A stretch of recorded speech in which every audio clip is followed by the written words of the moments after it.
안녕하세요. 닉스티비의 닉입니다. 오늘은 기계공학 전공하신 분들이 플랜트 엔지니어링 회사로 가면 어떤 일을 하게 되는지에 대해서 한번 간단하게 개념 정리만 한번 해보려고 해요. 그래서 일단 기계공학 전공하신 분들은 한 요렇게 크게 이제 갈 수가 있을 것 같아요. 물론 더 갈 수도 있는데 크게 한번 이렇게 제가 나눠봤습니다. 배관, 파이핑 팀에 갈 수가 있겠고요. 그리고 기계팀, 그리고 시공팀, 뭐 크게 이런 식으로 갈 수가 있겠는데 제가 생각나는 게 한 요 정도네요. 이제 배관은 파이핑이죠. 파이핑. 그리고 기계는 이제 이렇게 제가 한번 나눠봤는데 더 나눠질 수도 있는데 저는 이렇게 한번 나눠봤습니다. 스테이셔너리라고 해가지고 이제 스테이셔너리가 이제 움직이지 않는 고정된 이런 거잖아요. 그래서 뭐 탱크라든지 움직이지 않는 거, 압력 용기, 베셀 뭐 이런 것들 있잖아요. 이런 것들을 이제 설계하는 팀을 말하는 거고요. 그 로테이팅은 말 그대로 뭔가 회전, 펌프라든지 펌프 회전해야 되죠. 그리고 뭐 컴프레서 회전해야 되죠. 뭐 이런 에어쿨러, 뭐 팬 이런 것들 있죠. 이런 것들만 이제 디자인하고 설계하는 로테이팅 팀. 그리고 요거는 이제 열교환기라고 해가지고 HTRI라는 소프트웨어 가지고 열교환기만을 전문적으로 설계하는 팀이 스페셜리스트들이 있고요. 그리고 패키지는 패키지 형태로 벤더한테 맡기는 경우가 있거든요. 이렇게 낱개로 펌프, 뭐 파이프 이런 게 아니라 그냥 패키지 형태로. 그럼 패키지 업체가 제가 이제 패키지 업체인데요. 패키지 업체가 이제 뭐 베셀이라든지 이런 걸 모듈로 해서 제작을 하든지 뭐 이런 식으로 하면은 이제 기계 EPC에서 그 패키지 업체를 관리하는 겁니다. 전체적인 스케줄 조율하고 뭐 이런 것들을 총괄하는 업무를 기계에서도 하고요. 시공은 말 그대로 이제 현장에 가가지고 시공에 관련된 스케줄이라든지 자재 이런 업무를 말하고요. 크게 이제 이렇게 나타날 수가 있는데 오늘은 배관팀에 대해서 간략하게 한번 개념을 잡아보려고 해요. 그래서 이제 기계공학 분들이 배관팀에 가면 어떤 업무를 하게 되냐. 그래서 제가 간단하게 5가지로 이렇게 요약을 해봤는데요. 첫 번째는 이퀴먼트, 뭐 베셀이라든지 펌프 이런 레이아웃을 잡습니다. 레이아웃을 잡고 플랫플랜이라는 도면이 있는데요. 그 도면을 이제 작성하는 일을 하고요. 그리고 파이프 라인 리스트 작성하고 그리고 3D 모델을 뭐 외주 업체에다가 아웃소싱해서 주고 그거를 리뷰하는 역할을 하고요. 그리고 매뉴얼 밸브를 사야 되잖아요. 그러면 이제 매뉴얼 밸브도 이제 얘를 결국은 엔지니어들이 하는 역할은 그 어떤 이퀴먼트를 사기 위해서 사양서 데이터 시트를 작성하는 일을 하는 겁니다. 결국은 무언가를 사기 위해서 디테일한 어떤 스펙이 적혀진 데이터 시트 같은 이런 사양서를 작성하는 일을 엔지니어가 하는데 배관 업무도 마찬가지입니다. 배관에서 파이프를 사기 위해서 뭐 thickness가 얼마고 뭐 플랜지는 어느 플랜지 스탠다드화된 어떤 플랜지를 써야 되고 뭐 이런 것들을 다 작성해 가지고 구매할 수 있게끔 만들어준 역할을 하는 겁니다. 그리고 빌 오브 머티리얼은 이제 나중에 말씀드리겠지만 파이프라든지 그리고 엘보우, 뭐 티, 뭐 피팅류 이런 것들을 이제 다 작성을 해 가지고 구매를 할 수 있게끔 시트를 만드는 역할을 이제 배관팀에서 하는 역할인데요. 첫 번째로 이퀴먼트 레이아웃 플랫플랜을 이제 도면을 작성하게 되는데요. 그거에 대해서 한번 설명을 해볼게요. 일단은 프로세스 엔지니어가 화학공학팀에서 요거 이제 프로세스 플로우 다이어그램인데요. 이제 프로세스 플로우 다이어그램이랑 P&ID 파이핑 앤 인스트루먼트 다이어그램을 만들면 파이핑 팀에서 프로세스가 여기로 아웃이 나가서 뭐 필터를 거쳐서 이렇게 되는 프로세스 있잖아요. 어디로 가서 어디로 다음 이퀴먼트는 이쪽으로 가고 또 뭐 다음 이퀴먼트로 요 베셀로 가고 다음에 펌프가 여기 있고 펌프가 뭐 에어쿨러를 거쳐 가지고 뭐 컬럼으로 간다. 요런 어떤 프로세스의 플로우 흐름도를 먼저 이제 계략적으로 파악을 합니다. 파악을 하면은 이제 요 이퀴먼트들의 위치를 선정을 해야 되겠죠. 그러면 이제 플랫플랜은 말 그대로 지도예요. 지도. 딱 위에서 탑뷰 위에서 본 지도인 거죠. 그래서 이렇게 보면은 배관팀에서 이제 이런 이퀴먼트 같은 거를 배치를 시키는 겁니다. 예를 들면 요거는 이제 웰에서 오일과 가스 웰에서 이게 파이프거든요. 오일과 가스가 섞여서 이제 파이프로 이렇게 오는데 거쳐가지고 매니폴드를 거쳐가지고 뭐 슬러그 캐처라고 이제 이런 압력 용기가 있고요. 압력 용기가 있고 뭐 가스랑 오일이랑 가스랑 같이 섞여서 오면은 요거를 이제 거릅니다. 오일은 여기로 있고 가스는 위로 나가고 가벼우니까 오일은 밑으로 나오겠죠. 하여튼 요런 것들을 이거에 표시합니다. 요게 지금 슬러그 캐처라고 이퀴먼트를 배치를 한 거예요. 그 배관팀에서 이걸 배치할 때는 이렇게 이제 봅니다. 하나는 이제 세이프티 안전 관련된 거고요. 왜냐면 지금 요거는 이제 플레어 스택인데 왜 공장에 보면은 불이 막 나오잖아요. 그 스택 높게 굴뚝같이 해가지고. 그래서 요 주변에는 아무것도 설치를 하지 않습니다. 왜냐면 이 파이어가 나오면은 그 레디에이션 뜨겁기 때문에 이 주변 반경 몇 미터에는 이렇게 설치를 하지 않습니다. 아무것도. 요런 레이아웃이라든지 그리고 요런 이퀴먼트들 있잖아요. 이렇게 뱃셀을 배치하고 또 여기도 뱃셀을 이렇게 배치하고 또 여긴 컬럼을 이렇게 배치하고 이런 배치하는 작업을 합니다. 배치하는 작업을 세이프티와 코스트, 메인터넌스, 오퍼레이션 관련해서 이런 걸 다 종합적으로 고려를 해가지고 배치를 합니다. 뭐 세이프티 관련하면은 이렇게 요 플레어 스택 주변에는 아무것도 설치하면 안 돼. 요런 것도 이제 배관팀에서 하는 거고요. 코스트 관련해서는 예를 들어서 이 뱃셀에서 뭐 이 뱃셀로 가야 돼요. 이 뱃셀 이게 1번이고 2번이고 뭐 이게 3분이에요. 그래서 프로세스 파이프가 이렇게 가서 이렇게 가야 돼요. 이렇게 가야 되는데 요 배치를 요 파이프를 가장 짧게 하는 게 코스트에 좋겠죠. 근데 이거를 뭐 여기다 설치한다 2번을 그러면 이렇게 갔다가 이렇게 다시 와야 되지 않습니까? 그러면 이만큼이 낭비되는 거죠. 그러니까 코스트도 고려를 해야 되고 또 메인터넌스 같은 것도 뭐 열교환기 같은 경우에는 안에 이제 뭐 번들이 있을 수 있습니다. 번들이 있습니다. 이렇게. 그럼 요거를 이제 빼내야 되거든요. 그러면 이 빼내는 이 공간도 필요한 거죠. 그래서 이 공간에는 이거를 이제 분리를 시킬 때 요거를 이제 분리를 시키면은 뭐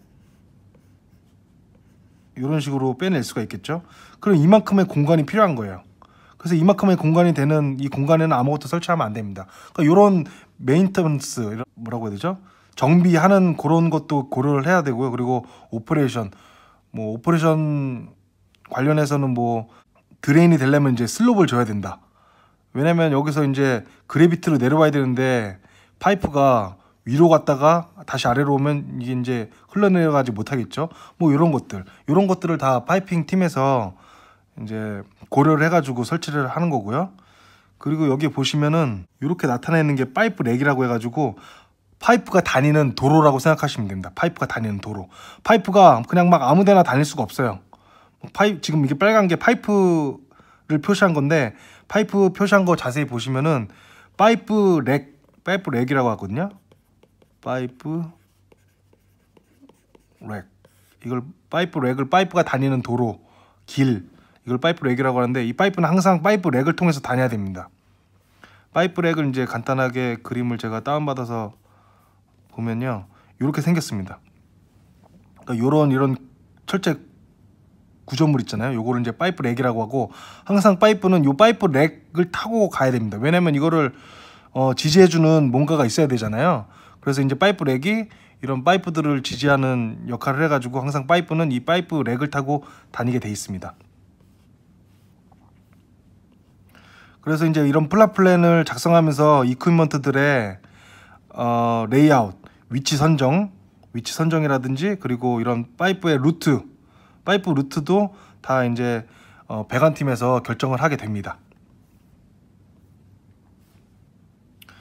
그리고 이제 이렇게 파이프 렉 같은 거 플랫 플랜을 작성을 했으면 이제 라인 리스트를 작성하게 되는데요. 라인 리스트는 뭐냐? 프로세스 팀에서 화학공학 팀에서 이제 PNID를 줍니다. 그럼 이 PNID 도면이 있잖아요. 그러면은 PNID 도면 보면은 이제 이 프로세스가 물이라고 할게요. 물이 이렇게 와서 요건 필터입니다. 필터를 통해서 뭐 파티클이라든지 제거를 해서 이렇게 이게 밖으로 나가는 거고요. 나가서 다음 프로세스로 이제 가는데, 요런 게 보면 요게 지금 파이프입니다. 파이프 라인.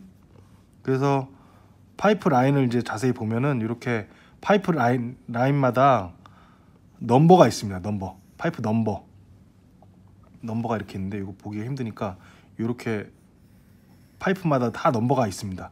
왜냐면 파이프마다 사이즈도 다를 것이고 스케줄도 다를 것이고 프레셔랑 오퍼레이팅도 다 다를 거잖아요. 그래서 이걸 조립할 때 파이프 넘버가 없으면은 아무거나 조립할 수가 없으니까 파이프에 넘버를 부여를 합니다. 그래서 이걸 보면은 요거는 이제 요것도 다 이제 다 지정이 되어 있는 건데, 요거는 이제 사이즈를 말하는 거고요.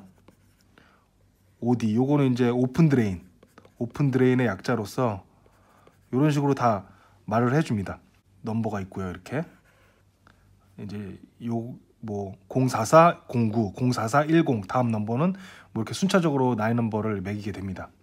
그럼 이제 이 라인 넘버를 이제 PNID를 보고 파이핑 팀에서, 근데 이 라인 리스트는 파이핑 팀에서 할 때도 있고 처음에 작성하는 거를 그 공정 설계 팀에서 할 때도 있는데, 뭐 파이핑 팀에서 한다고 할게요. 요건 이제 라인 리스트를 실제 제가 사용한 라인 리스트인데요.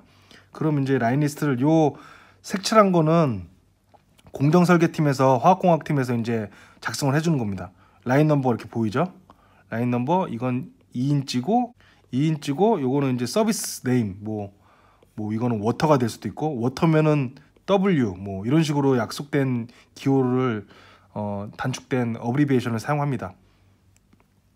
그리고 이런 거는 이제 클래스라고 하고요. 요거는 뭐 압력에 따라서 뭐 달라지는 거고요. 요거는 이제 그냥 약속된 기호입니다. 그냥 C로 뭐 하면은 뭐 150파운드 뭐 이런 식으로 약속된 거고요. 또 요거는 머티를 나타낸 거예요. 뭐 카본 스틸, 스테인리스 스틸 뭐 이런 식으로. H는 이제 인슐레이션 해야 되냐 안 해야 되냐, 이 라인이 뜨겁고 뭐 보온을 해야 된다 그러면 이제 H를 붙입니다. 그래서 이렇게 라인 넘버를 부여를 해주고요. 요 지금 노란색은 화학공학 팀에서 이제 해주는 겁니다. 그리고 이 라인이 from to가 있어요. 왜냐면 이 라인이 어디에서 출발해서 어디로 가는지를 알아야지 찾을 수가 있잖아요. 그래서 간단하게 이제 from이 어디서 출발해서 어디까지를 가는 라인을 말한다 라는 걸 말하는 거고요. 그리고 이제 플루이드는 이건 리치 글라이콜이고요. 그리고 이제 이 라인의 오퍼레이팅 프레셔, 템퍼레처, 그리고 디자인 프레셔, 템퍼레처 이런 걸 다 적어줍니다. 그리고 인슐레이션 해야 되냐 안 해야 되냐, 예스 해야 된다. 그럼 인슐레이션의 두께는 얼마큼 해줘야 되냐, 40mm로 해줘라. 뭐 이렇게 있으면 이 색칠하지 않은 부분은 이제 배관팀에서 작성하는 겁니다. 뭐 하이드로 테스트, 파이프를 이제 제작을 하면은 그거를 진짜 그 압력을 견딜 수가 있는지 하이드로 물을 채워가지고 테스트를 하거든요. 압력을 올려서. 그러면 보통은 이제 파이프의 하이드로 테스트 압력은 프로세스 디자인 프레셔의 뭐 한 1.3배 이렇게 해서 이거를 이제 파이핑 팀에서 적어줍니다. 적어주고 뭐 이런 식으로 파운드 레이팅 600파운드 뭐 150파운드 프레셔에 따라서 그런 걸 해주고, 이것도 다 파이핑 팀에서 적어주는 거고요. 그리고 요거 같은 경우는 이제 웰딩을 할 거잖아요. 이제 조인트가 있거든요. 플랜지랑 파이프랑 용접하는 부위, 그런 거에 따라서 이제 그 용접 부위를 검사를 합니다. 그래서 이제 이런 검사에 관련된 것도 파이핑 팀에서 작성을 해줍니다. 그래서 라인 리스트를 쭉 작성을 합니다. 그럼 라인 리스트를 쭉 작성을 해서 그 다음에 이제 3D 모델을 하게 됩니다. 실제로 이제 모델을 3D로 모델을 해보는데요. 요거는 보통은 이제 외주 업체를 줍니다. 아웃소싱을 해요. 아웃소싱을 해서 이 업체들한테 라인 리스트를 뭐 주고 PNID랑 라인 리스트를 주고 3D 모델링을 해달라고 요청을 하고, 그 아웃소싱 업체가 3D 모델링을 하면은 그걸 또 리뷰를 하는 역할을 배관팀에서 합니다. 그래서 3D 모델링, 이거는 이제 3D 모델링을 한 건데요. 이렇게 실제로 이렇게 이렇게 모델링을 하는 겁니다. 이렇게 보면은 뭐 파이프가 이렇게 있죠. 파이프가 있으면 요건 플랜지고요.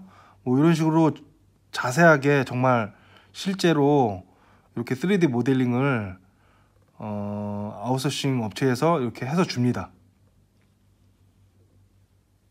요건 뱃셀이고요. 요거는 패키지입니다. 패키지. 제가 하는 패키지의 3D 모델링인데요.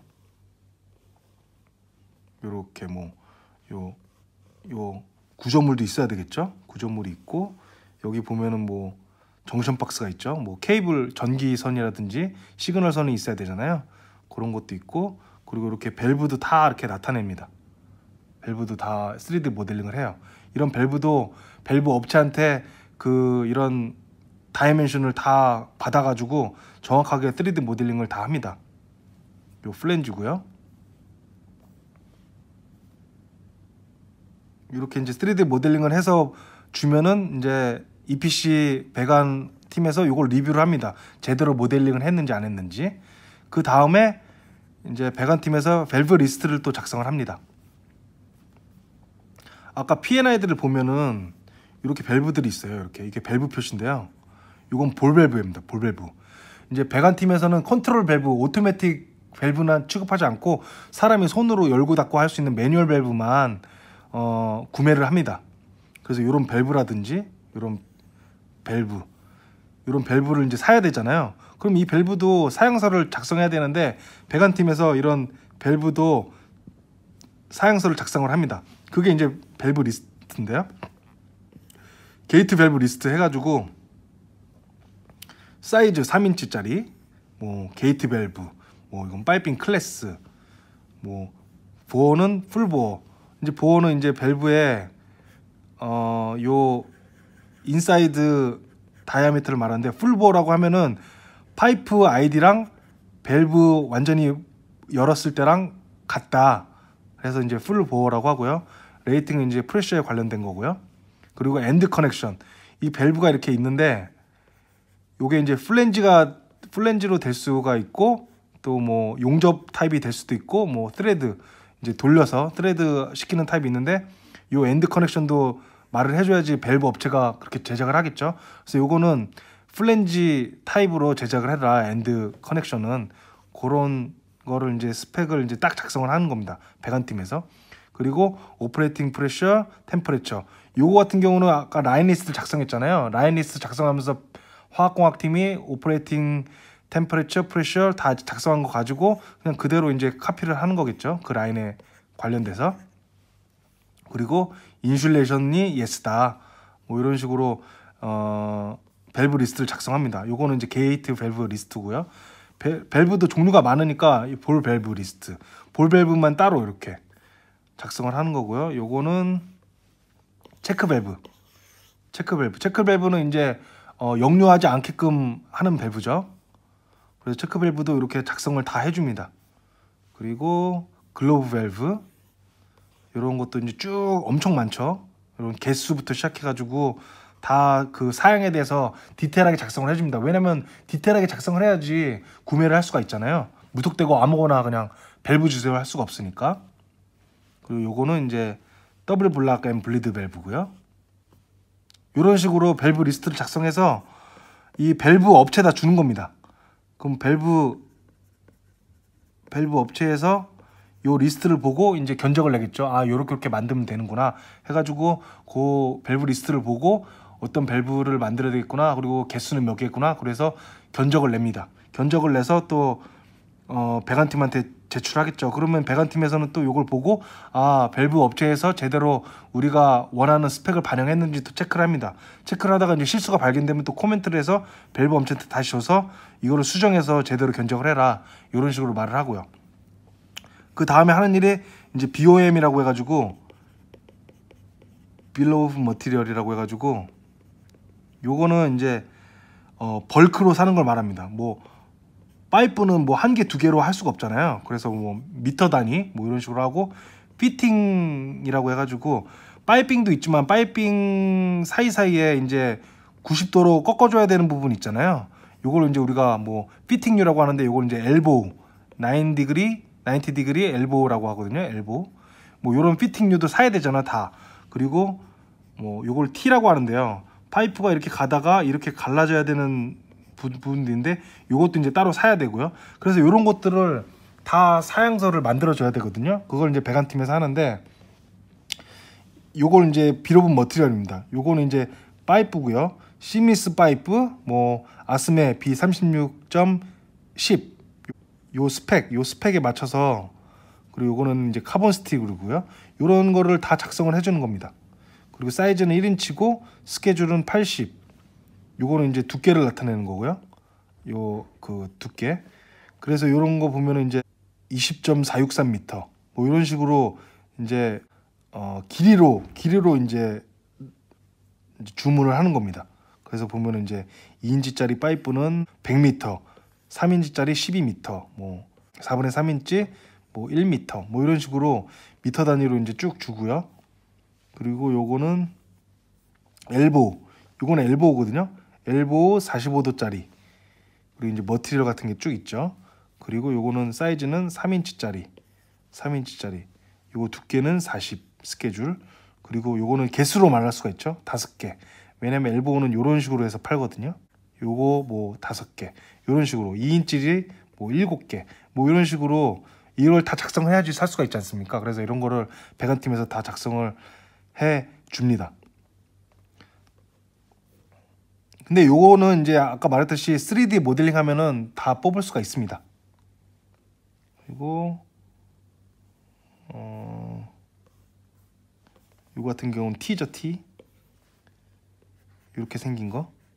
요것도 이제 사야 되겠죠? 그러면 이제 요거 사이즈 뭐 1인치, 여긴 1인치고 뭐 이런 식으로 적어서 개수 이렇게 적어주고요. 이런 거를 이제 게스켓, 요 파이프가 이렇게 있잖아요. 파이프가 이렇게 있으면은 이 사이에 게스켓이 필요합니다. 가스켓을 넣어주고, 근데 이 가스켓도 다 사줘야 되는 겁니다. 그래서 이 가스켓 개수 뭐 1인치짜리 뭐 65개 뭐 이런 식으로 게스켓도 다 말을 해줘야 되고요. 그리고 이제 볼트는 언제 쓰이냐, 이제 파이프가 이렇게 있잖아요. 그러면 이렇게 플랜지, 이걸 플랜지라고 하는데, 파이프가 이렇게 있고 여기 이제 게스켓이 들어가고, 그럼 요거를 이제 볼팅을 합니다. 이렇게 볼트입니다. 볼트. 요걸 볼팅 해야지 이제 요거를 조여서 조일 수가 있겠죠. 그래서 이제 볼트가 필요한 거고, 또 너트도 필요합니다. 너트. 그래서 이제 플랜지를, 요건 옆에서 본 거고 이제 앞에서 본 거 보면은 요게 이제 파이프 아니고요. 이렇게 이제 볼트 홀이 이렇게 있습니다. 볼트 홀이 있어서 요게 들어가는 이제 볼트가 이렇게 있겠죠. 볼트도 이렇게 다 작성을 해줍니다. 볼트 뭐 1인치짜리 뭐 몇 개, 개수, 뭐 길이는 얼마, 65mm 뭐 이런 식으로 해서 이런 걸 다 작성을 하는 일도, 검토하는 일도 다 파이핑 팀에서 하는 거고요. 보통은 이제 이런 3D 모델링 하는 이유가, 3D 모델링을 하면은 여기서 이제 다 정보를 다 뽑을 수가 있습니다. 뭐 이런 플랜지가 있죠. 이게 이제 플랜지인데요. 이 플랜지에 이제 들어가는 이제 볼트라든지 이런 거를 다 3D 모델링을 해가지고 요즘에는 다 뽑아낼 수가 있습니다. 그리고 이제 이런 걸 이렇게 하기도 하고, 이제 또 3D 모델링에서 뽑아낼 수 있는 게 아이소 드로잉이라고 해가지고, 이걸 이제 3D 모델링을 갖고 다닐 수가 없으니까 이걸 2D로 만듭니다. 2D. 그래서 뭐 파이프 라인이 뭐 이렇게 해서 뭐 이렇게 간다. 그래서 여기 뭐 길이 같은 거 나타내고, 그래서 이런 것도 이제 제작을 하는 것도 배관팀에서 이제 하는 업무 중에 하나입니다. 간략하게 배관팀에서 하는 일을 알아봤습니다. 감사합니다.